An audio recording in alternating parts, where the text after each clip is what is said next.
A thought crime is an Orwellian neologism used to describe an illegal thought. The term was popularized in the dystopian novel 1984 by George Orwell, first published in 1949, wherein thought crime is the criminal act of holding unspoken beliefs or doubts that oppose or question ingsoc, the ruling party. In the book, the government attempts to control not only the speech and actions, but also the thoughts of its subjects. To entertain unacceptable thoughts is known as crime think in newspeak, the ideologically purified dialect of the party. Crime stop is a way to avoid crime think by immediately purging dangerous thoughts from the mind. The term has been adopted into the English language to describe beliefs contrary to accepted norms and has retrospectively been used to describe some theological concepts such as disbelief or idolatry, or a rejection of strong philosophical or social principles.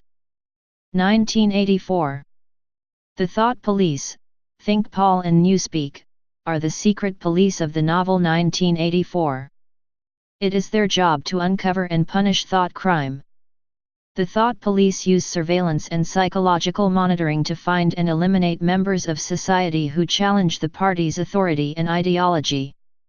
The thought police of Orwell and their pursuit of thought crime were based on the methods used by the totalitarian states and ideologies of the 20th century. The term thought police, by extension, has come to refer to real or perceived enforcement of ideological correctness. Technology and thought crime. Technology played a significant part in the detection of thought crime in 1984 with the ubiquitous telescreens which could inform the government and misinform and monitor the population. The citizens of Oceania are watched by the thought police through the telescreens. Every movement, reflex, facial expression, and reaction is measured by this system, monitored by the Ministry of Love. Any sound that Winston made, above the level of a very low whisper, would be picked up by it. Moreover, so long as he remained within the field of vision which the metal plaque commanded, he could be seen as well as heard. There was of course no way of knowing whether you were being watched at any given moment. How often, or on what system, the thought police plugged in on any individual wire was guesswork. Part I, Chapter I, 1984. At times, it seems as if the telescreen is constantly watching each citizen. Winston Smith recognizes that he has no idea who is behind the technology, watching him or anyone else. If you made unexpected movements, they yelled at you from the telescreen. Part 3, Chapter I, 1984.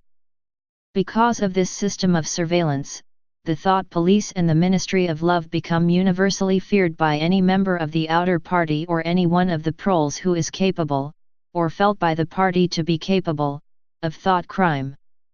Crime stop.